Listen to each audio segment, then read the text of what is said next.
you've got more witnesses. Right.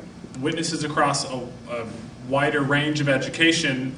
Right. Many of these people having an education that would not be available, Right.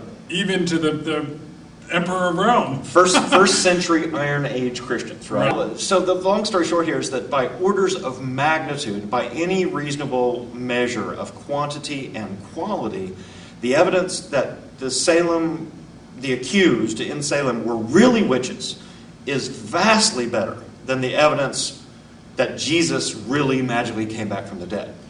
Now, have you ever had the unfortunate incidents where someone said, "Oh, okay, so Jesus was magic and those ladies were really witches. Yeah. I knew it." Right.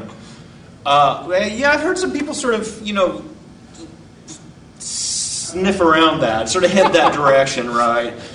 Because that's the point, right? The point here is that I'm assuming, and maybe I shouldn't assume this, but I'm assuming that the vast majority of people don't think that those Salem women were really witches. I mean, I take it as a given, and I shouldn't, I suppose, that it's obvious they weren't really witches. Right. I mean, the whole thing is always in our minds, is always presented as this paradigm example of hysteria and some sort of a weird social phenomena, or maybe there's this rotten rye grain theory about how they were all tripping on some hallucinogenic substance.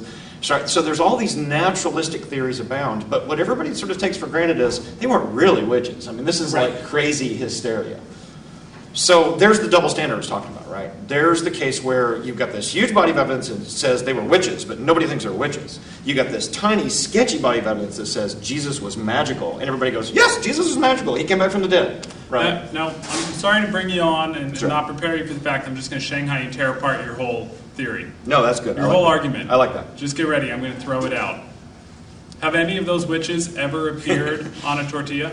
Side of a barn? The Virgin Mary has. Right, but she wasn't one of the Salem witches. I don't know about them. No. And there's a Jesus fish There's stick. your evidence for Jesus that... Yeah. There's Still, a Jesus. you find me some Salem witch tortillas.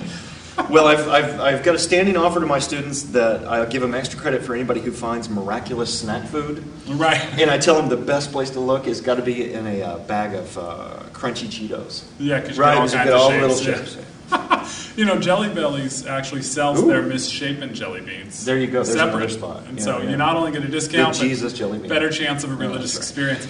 No, it kind of makes people mad when I make fun of all the, as you're doing, make fun of all the sort of preposterous examples of miracles. Because, truth be told, I do want to give this whole thing a serious shake. I want to give it a serious take. I want to look at it and think, okay, let's listen to them. Let's see what they're saying.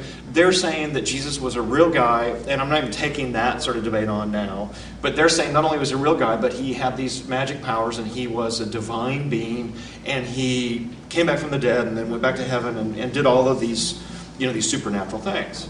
Okay, fine. What's the evidence for that? Right. That's one of the things I found unique about your presentation is it's very popular right now to question the historical Jesus. And you're saying, well, for the sake of argument, let's go ahead and accept the historical Jesus and question the magic theory.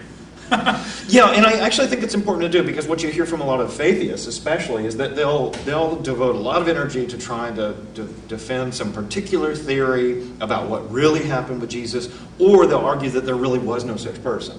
Right. Maybe. My point, I just don't know what to make about those cases. I do disagree with lots of folks who want to defend a particular alternate explanation about what Jesus really was or what really happened. Because my point, of course, here is that the information we've got is really sketchy. It's really minimal, right? You look at it, and we're talking about, a set of documents, fragments of documents that'll fit in a shoebox. Yeah. And really, I think we've got to make this distinction between, okay, what sorts of claims are we making? Are we making claims about some historical event, an ordinary historical event, this sort of thing that we might be able to corroborate by other sources, or are we making a claim about some historical supernatural event? Right. And you've got to separate those two, because those two, by yours and my standards and by any normal person's standards, if your friend comes up to you and makes some outrageous claim, I got abducted by aliens last night, you're going to demand better, more substantial evidence for a really extraordinary claim like that than if they said, I went out and went to Chevy's last night and got the chicken fajitas. Right. There's nothing sort of particularly extraordinary. It doesn't take that much to make that reasonable belief. The Chevy story isn't gonna have you asking them what hallucinogens they ingested. Yeah, exactly. Yeah. I mean, well, it may be false, it might be mistaken, but our standards of evidence change depending on the sort of claim being made. Well, so you got to separate it here for the history case. I've really limited you on time on this one. I know you have a much bigger presentation. Where can our parishioners go to find that?